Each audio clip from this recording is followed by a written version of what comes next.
Hey guys, Christian Gradowski here with Werkman Outfitters. We are going to tie one of my favorite streamers today. It actually holds the PB Brown I have in Michigan. It's 25 3/4. I'll pop a picture right here. I love this fly. I can't take any credit for it. It's kind of a mimic off Russ Madden's Chromatic Peanut. So we're going to dive right into it. And first we're starting with our rear hook. This is an articulated fly. It is going to be the Trout Predator in a size 2. So we're going to throw that up in our vise and we're going to start at just a nice even thread coat. I'm just using 100 denier Vivus, nothing special. So we're going to go all the way back to that little curve. There we go. And we're going to give that a snip. And then once we're there, we're going to actually two-tone this fly with marabou on the back. So we got a regular olive and a black. So the lighter color is always going to be on the belly of the fly or the bottom of the fly. So we're gonna start with the olive. And I'm gonna get in here, and I'm pretty picky when it comes to my marabou. I like to sort through it, check it out, make sure it's the right piece. And that guy looks like a winner of the lottery.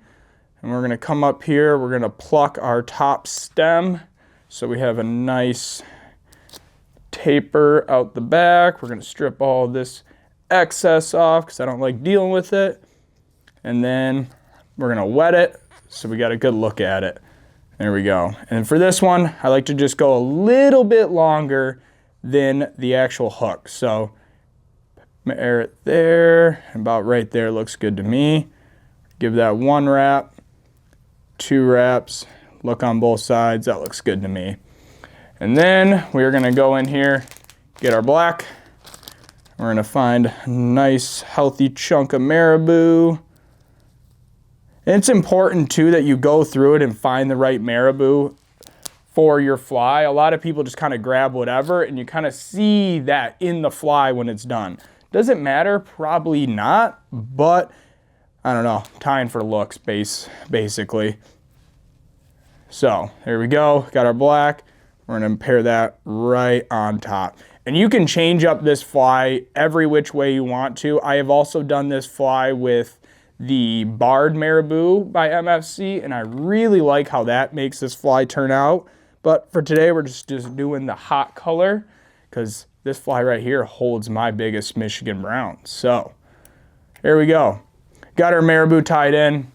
Then we're gonna jump into just a little bit of Flashabou. I'm only taking 2 strands of copper. And the 2-strand thing is kind of in some people's eyes, they're like, why are you even adding it then? I just like a little bit of flash out that fly. I don't want to overpower it. Nothing in the wild is super shiny and flashy, and this is not for a steelhead. This is for Mr. Brown Trout, and we're not trying to trick him because he knows what's real and what's not real. So we put a bunch of flash on it to entice him. Not so sure he's going to come jump that fly. So there we go. We got our Flashabou tied in. Marabou's tied in. Now we're going to start on our chenilles. There's 2 chenilles that go into this fly. The first one is your regular polar chenille. This is the copper. And then the MFC satin chenille. And this is in the medium brown color. So what we're going to do first is we're going to go dull out the back.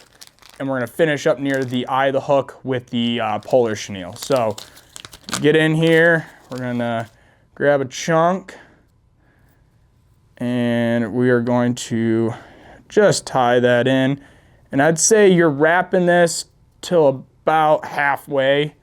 And it's not a ton of wraps, just go one right after another. I like the lighter brown undertone that this gives it. And then a little bit of flash from that polar chenille out the top is always like kind of my favorite look. Not too bright, but not too dull. So like right there, that was maybe 5 wraps. We're gonna seal that off real quick. Give that a wrap. As Russ would say it, this is Russ's fly. Send it to the Army, give it a haircut. And then we're gonna come in here with our polar chenille. We're going to put chunk in right here. And then we're gonna leave a little bit of space at the eye because we still have to wrap a collar and put some rubber legs in.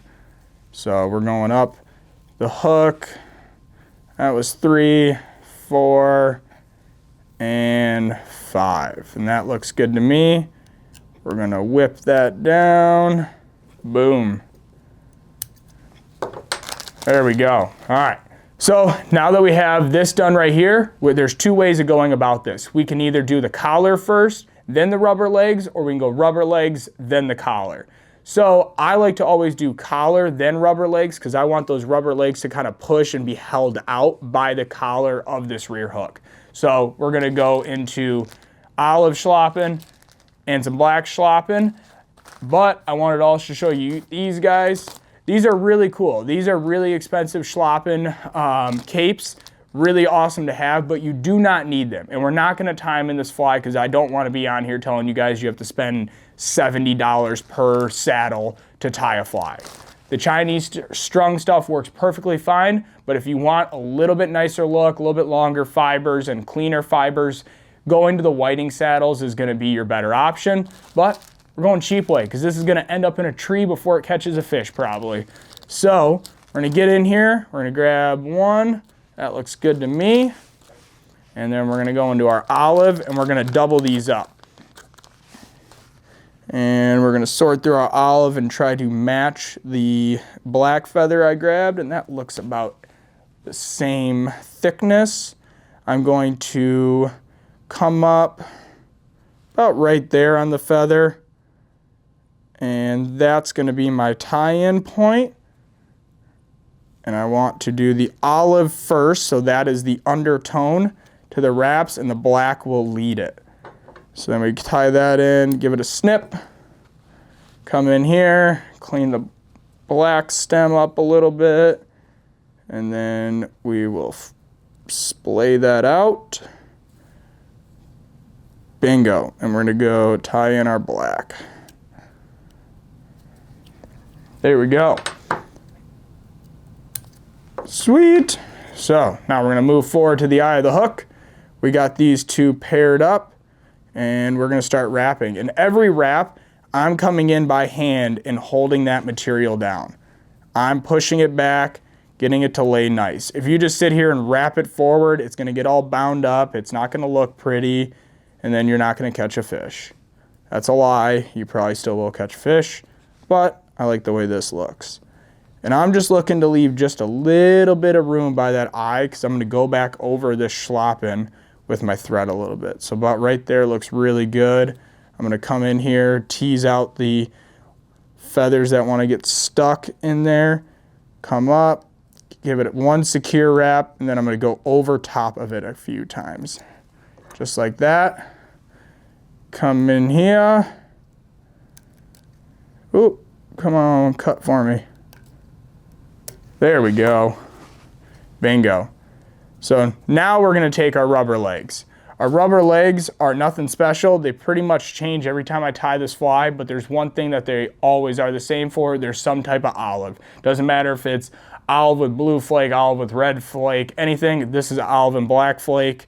Does not matter. So we're gonna go in here, we're gonna tie that so it's just about halfway to our marabou. Give that one wrap, two wrap, three wraps. Pull it to the other side towards my body. Give that one wrap, two wrap, three wrap, four wraps. Then you can finish it off there. And then we snip them. So I always measure with the one side first so the other side's paired up perfectly. And there we go. We're gonna do a little hand whip here. Nothing special, no glue, no nothing.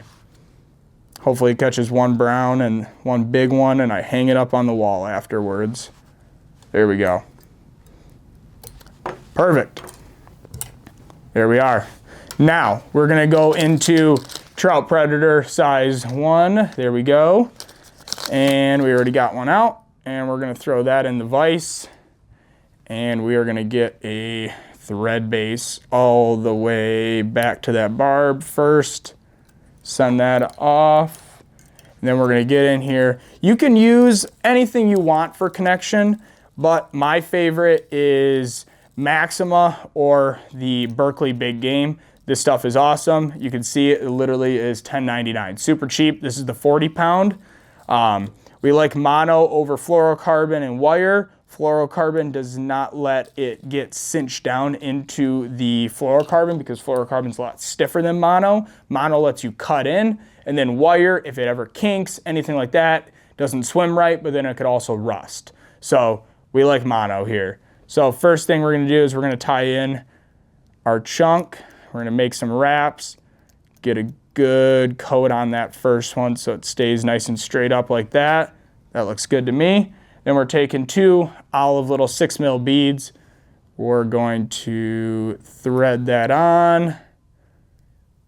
Thread that on. Then we're gonna take our fly. Work this forward through those beads again.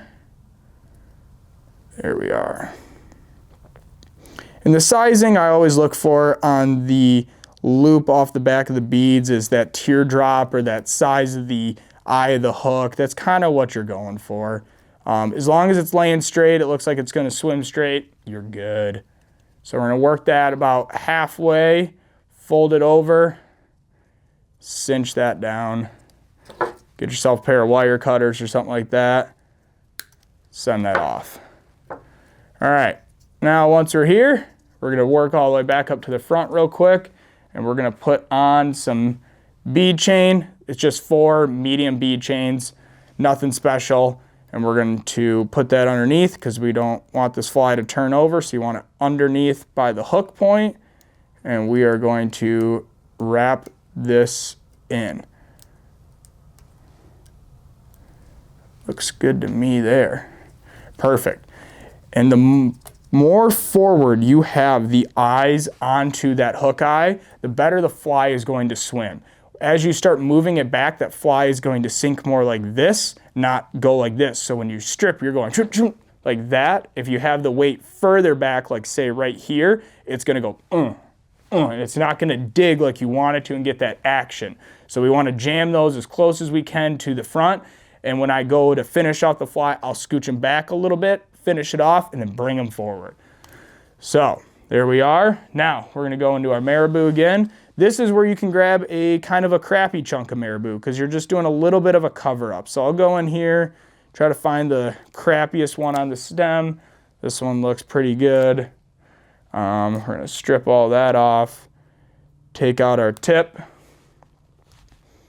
and then we are going to give that a little cover up like that. Olive first, like always. Tie that in, nothing special, just a couple of wraps.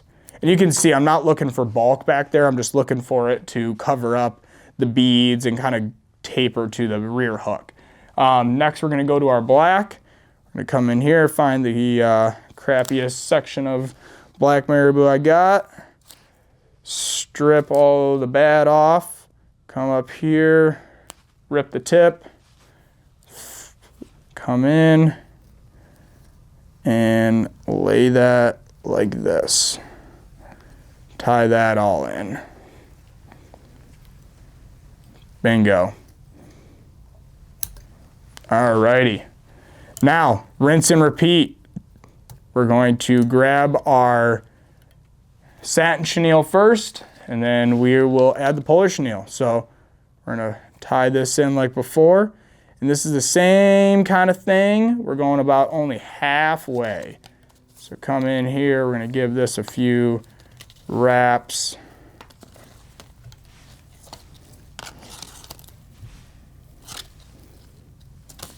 Perfect.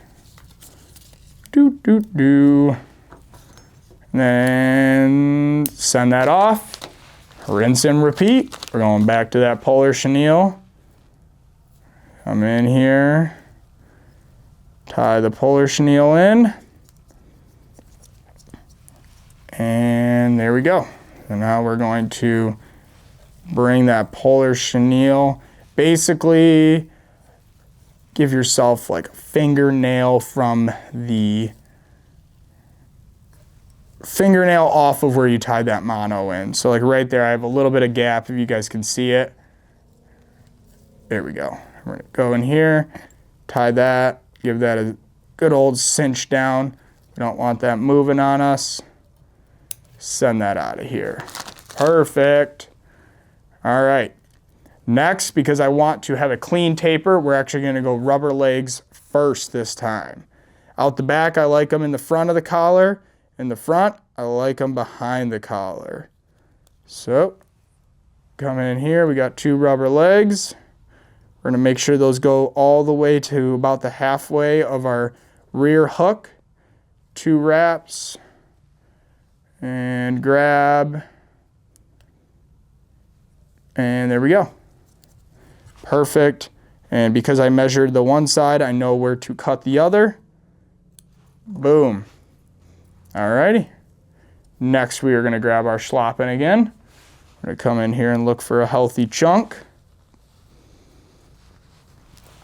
I like this chunk, and then we're gonna come in here, and I like this one right here. So, we're gonna come in here, get that olive tied in first.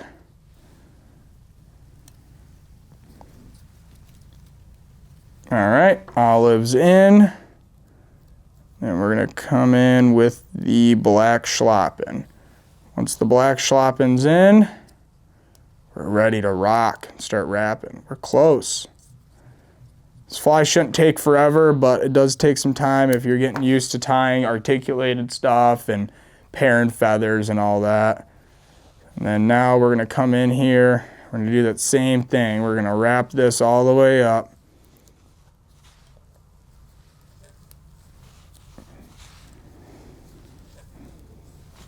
There we go. One more wrap and I think that's gonna look pretty. Oh yeah, I'm liking how that looks. That is going to fish. For sure going to fish. All right, go in there. Work through those fibers to get those stems down. Perfect, stems are out. We're gonna get some secure wraps so we don't lose the schlappen. Perfect. All right, now we're gonna add the secret ingredient. We're gonna add brush. So this is the chub brush, the 1.5 inch one. And we're gonna just tie that into the rear right behind the eye. Get that all mashed down really good. Do not use your fancy scissors, boys and girls. Come in here with your wire cutters. Give that a snip. A lot cleaner, and you don't cut your thread that way. There we go. Get that little knob of wire down covered. So then now we're gonna come in here. We're going to make our wraps, and we're figure eighting around this fly, around the eyes. So I'm going just back and forth around the eyes. See, got the eyes a little bounded up, so I scoot them back a little bit. And about right there, that looks like enough wraps to me. Yeah, that looks good. So come in here, finish that out. Give that a snip. The wire's a little exposed, so I'm gonna wiggle those eyes back just a hair so I can get that wire trapped in there so we don't risk cutting our tippet or even our thread right now. And there you go, we're gonna go for a hand whip. 1, 2, 3, pull tight. 1, 2, 3, pull tight. 1, 2, 3, pull tight, give it a snip. Now you're like, oh, Christian, that looks really balled up and all that. That's where this little fun tool comes in here. Hairline, it's got this little brush. We're gonna come in here and we are gonna work out that brush. And the other thing you can do too is take a bobcat needle and come in and work it, or the point of your scissors. But if you got this brush, it's pretty good at getting all those trapped fibers out. And you can see I'm just working a clockwise or counterclockwise little circle basically around it, pushing all those fibers forward first, and then as I get it to look like that, come in here,